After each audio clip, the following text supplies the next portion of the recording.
Polling జరిగేలా చూడాల్సింది పోయి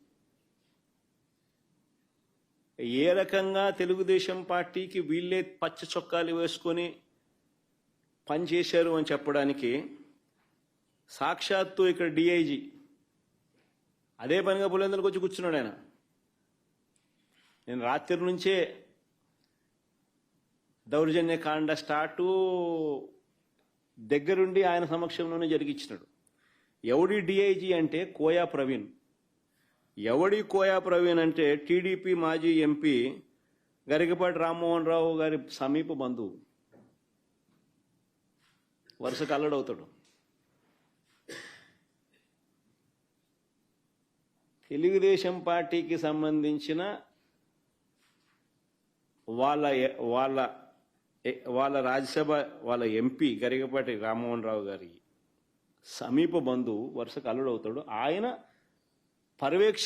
ఆయన ఆధ్వర్యంలో ఎన్నికలు జరుగుతూ ఉన్నాయి.